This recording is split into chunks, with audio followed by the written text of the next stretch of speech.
Turning to other news now, a baby's death in Buffalo has been ruled a homicide. The tragedy is prompting dispute and the heartbreak that is extending well beyond western New York.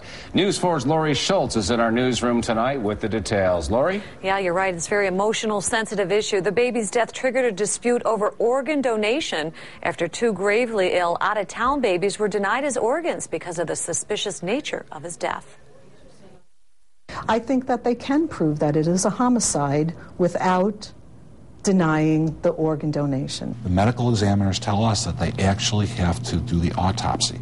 It's an emotionally charged issue between Erie County officials and advocates for organ transplants. Somebody killed this baby.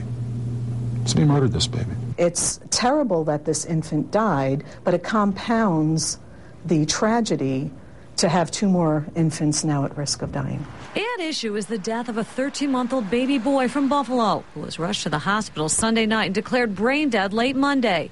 Officials from upstate New York Transplant Services received permission from the infant's parents to donate his heart and liver to two out-of-town babies. County medical examiners opposed the request because the death appeared suspicious. They needed to do an autopsy. It's a very, very difficult call. If those organs are harvested and used for that good use, it could destroy your ability to prosecute a murderer. I know that we have had similar cases in the past where an infant was killed by a caregiver and we were still able to do the recovery and the medical examiner was able to gather evidence for a successful prosecution. The issue touched off a legal showdown in state Supreme Court. A judge ruled in the medical examiner's favor. The autopsy showed the death was a homicide. Once they conducted the autopsy, they found significant trauma. It's devastating to us and our staff when we have an opportunity like this to get infant organs to infants who are waiting on the transplant list. So far, no one has been charged in the baby's death, but detectives continue to interview those who came in contact with him in the hours before he died.